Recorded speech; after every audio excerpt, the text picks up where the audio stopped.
Kızılcık Şerbeti yeni bölümünde neler olacak? Videomuza geçmeden önce Emir'e bir şey olmasın diyenler videomuzu beğensin, sayımızı görelim. Kızılcık Şerbeti'nden en güncel gelişmeleri takip etmek için ücretsiz bir şekilde abone olup bildirimleri açmayı ve hype atmayı unutmayın. Son derece heyecanlı bir bölümün ardından yeni bölümde nelerin yaşanacağını merak etmeye başladık. İlk olarak dizimizin önümüzdeki hafta Ramazan bayramı nedeniyle ekranlara gelmeyeceğini sizlere söylemek istiyorum.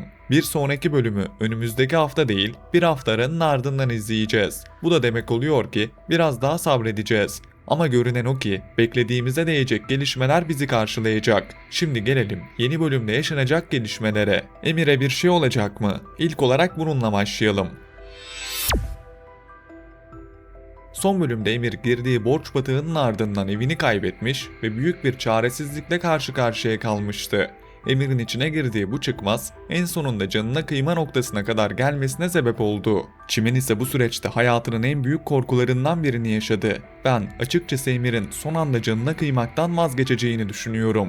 Çünkü Emir'in hikayesi şu an tamamen bitmiş gibi görünmüyor. Tam tersine dibe vuruşunun ardından yeniden toparlanmaya çalıştığı bir döneme gireceğiz gibi duruyor. Ancak bu yaşananlar Emir ve Çimen aşkında büyük bir kırılma yaratacak. Evet, Çimen yine Emir'in yanında olacaktır. Onu yalnız bırakmayacaktır. Hatta bu karanlık süreçten çıkması için en çok çabalayan kişi de büyük ihtimalle Çimen olacaktır. Ama sevdiği adamın bu kadar ağır bir ruh haline geldiğini görmek Çimen'i de derinden sarsacak. Bu ilişki artık eski ilişki olmayacak. Bu süreçte Emir ve Çimen'in Ünal ailesinin evine yerleşeceğini düşünüyorum. Zaten başka çareleri de pek kalmadı gibi duruyor. İşte tam da burada yeni gerilim kapıları açılacak. Çünkü Çimen'le Salkım'ın aynı çatı altında olması demek, neredeyse her bölüm yeni bir yüzleşme görmek demek. Çimen daha önce Emir'in annesi Salkım'ı net bir şekilde karşısına almıştı. Şimdi şartlar onları aynı eve mecbur bırakırsa o evde huzur diye bir şey kalmayacaktır. Salkım oğlunun yaşadığı bu yıkımdan dolayı doğrudan Çimen'i suçlayacaktır. Bu yüzden Çimen ne yaparsa yapsın Salkım'ın gözüne batacak. Emir'in yaşadığı ekonomik çöküş, psikolojik çalkantı ve içine düştüğü çaresizlik Salkım tarafından Çimen'e fatura edilecek. Bu da bize gerilim dolu, sert ve bol hesaplaşmalı sahneler izletecek. Peki Nursema ve İlhami'yi neler bekliyor? Son bölümde Nursema ile İlhami arasındaki sınıf farkı iyice görünür hale gelmişti. Özellikle Nursema'nın ailesine davet ettiği iftar sofrasında Salkım'ın söylediği sözler Nursema'yı çok zor bir durumun içine itti. Açıkçası ben Nursema'nın her evlendiğinde fakirleşmesinden gerçekten sıkıldım. Bir noktadan sonra bu durum hikayede fazla tekrar hissi yaratıyor. Çünkü ortada çalışmayan, hiçbir geliri olmayan iki karakter yok. Hem Nursema'nın hem de İlhami'nin bir işi var. Bu kadar büyük bir sınıf farkının sanki ellerinde hiçbir güç yokmuş gibi yansıtılması bana çok mantıklı gelmiyor. Yeni bölümde İlhami'nin Nursema'nın yanında duracağını düşünüyorum. Zaten İlhami'nin şu ana kadar öne çıkan yönü tam olarak bu oldu. Gürültü yapan değil, gerektiğinde sakin kalan, Nursema'yı daha fazla yormak istemeyen bir tarafı var. Bu yüzden yeni bölümde de bu ikilinin bu zorlukların üstesinden birlikte gelmeye çalışacağını düşünüyorum. Evliliklerinin ilk döneminde yaşanan bu maddi ve sosyal uyumsuzluklar elbette Nursema'yı etkileyecek. Çünkü yıllardır alıştığı hayat düzeni bambaşkaydı. Şimdi daha sade, daha kontrollü ve daha gerçek bir hayatın içindeyiz. Bunun çarpmasını ilk aşamada hissetmesi çok normal. Ama Nursema'nın karakter olarak alçak gönüllü biri olduğunu da biliyoruz. O yüzden ben bu geçiş sürecinde zorlanacağını ama tamamen dağılıp pes etmeyeceğini düşünüyorum.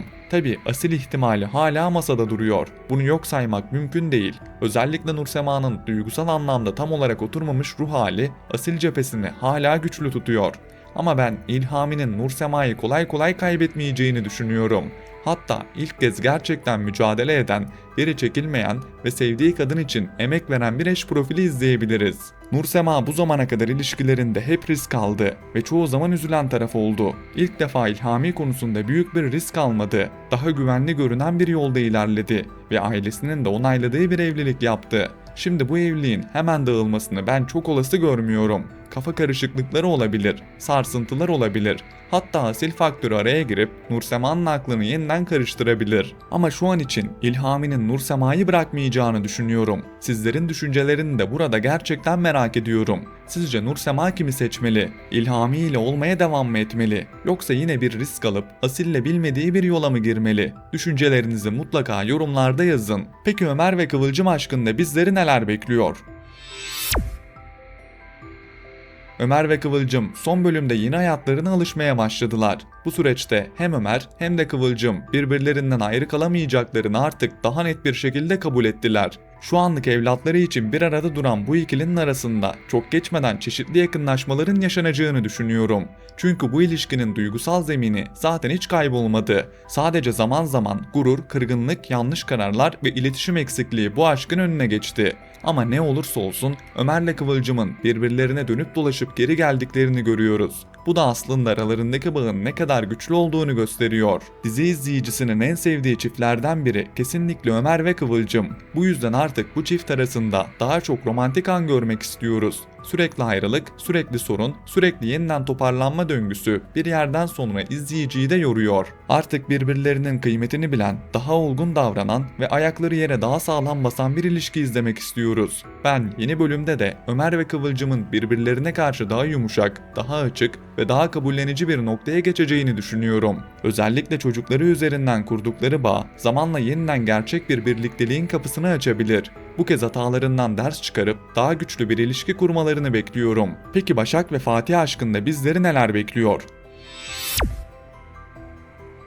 Son bölümde Fatih'in Başak'ı korkutan sürprizi sonrasında ikili boşanmamıştı ve Fatih'in Başak'a yaptığı aşk itirafını görmüştük. Ardından Başak ve Fatih aşkı resmen başladı ve ikilinin arasında romantik anlar izledik. Yeni bölümde de bu romantik anların devam edeceğini düşünüyorum. Hatta Başak'ın artık evin içinde daha fazla söz sahibi olan bir karakter haline gelmeye başlayacağını düşünüyorum. Çünkü Başak, ilişkide sadece duygusal tarafta kalan biri değil, aynı zamanda bulunduğu ortamın dengesini de değiştirebilecek bir enerjiye sahip. Bu süreçte Elif ve Salkım'ın radarına Başak takılacaktır.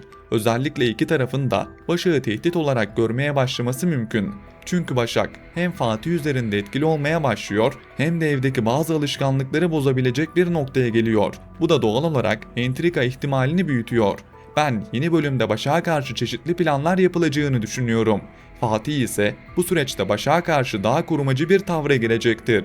Onun her anında yanında olmak isteyecek, ona zarar gelmesini istemeyecek ve zaman zaman da bu korumacı tavrı abartacaktır. Tabi bu ikilinin ilişkisi dümdüz ilerlemez. Aralarında dinamik bir yapı var. Bir gün çok iyilerse ertesi gün büyük bir kriz yaşayabiliyorlar. Bu yüzden yeni bölümde de sorunlar, yanlış anlaşılmalar ve gerilimler mutlaka olacaktır. Ancak buna rağmen birbirlerinden tamamen kopamayacaklarını düşünüyorum. Çünkü aralarındaki çekim çok yüksek.